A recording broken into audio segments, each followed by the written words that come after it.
Excellencies, distinguished delegates, colleagues and friends. In 2015, world leaders came together under one banner to commit to end poverty, protect the planet, and ensure that all people enjoy peace and prosperity by 2030. The Sustainable Development Goals and the 2030 Agenda represented an inspiring and truly universal call to action. But despite early significant achievements, progress in the implementation of the SDGs has stalled. In fact, reversed. Multiple crises, including a global pandemic, have pushed an additional 93 million more people into extreme poverty in 2020. Global repercussions and economic uncertainties have been further exacerbated by the war in Europe. Food insecurity and the cost of living crisis is leaving many not knowing how they will survive from one day to the next. Inequalities are skyrocketing. Today, a staggering 828 million people are currently undernourished, up from 150 million in just 3 years. The devastating consequences of the climate emergency continue unabated.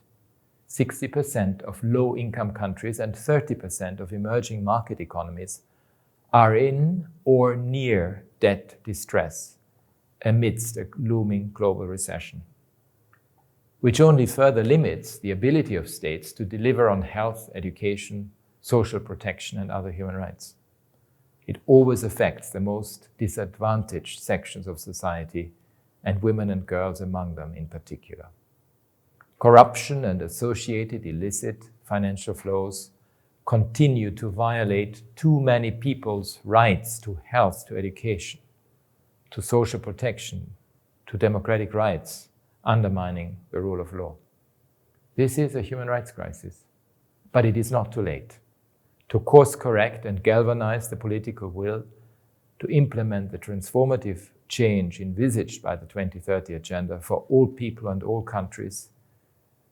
A couple of reflections. First, we need to work together and harder to place human rights at the core of all dimensions of sustainable development. By empowering people as active agents of sustainable development, by protecting social movements and grassroots organizations from pushbacks, and by prioritizing the collection of disaggregated data. These can be real game changers. Second, we need to infuse our economies with human rights.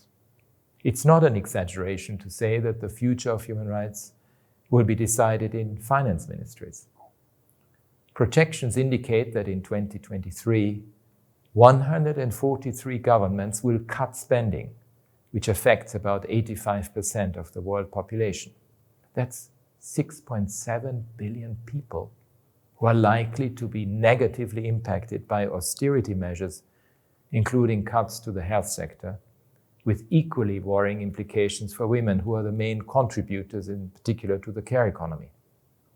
Human rights provide useful guardrails to ensure the prioritization of the investments needed with a focus on those most marginalized, to steer the design of public budgets to reduce inequalities and address patterns of discrimination, to generate economies that focus on people, human rights, and the safety, health, and sustainability of the planet.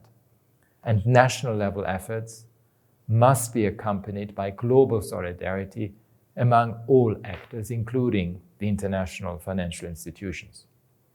International financing mechanisms to support holistic national fiscal responses need to be fully funded and operationalized to meet the SDGs. And finally, we need an international economic and financial architecture that is fit for purpose. The Prime Minister of Barbados, just to give an example, Maya Mottley, has launched the Bridgetown initiatives, which is very much welcome. One that enables rather than limits states to expand the fiscal space for human rights and sustainable development.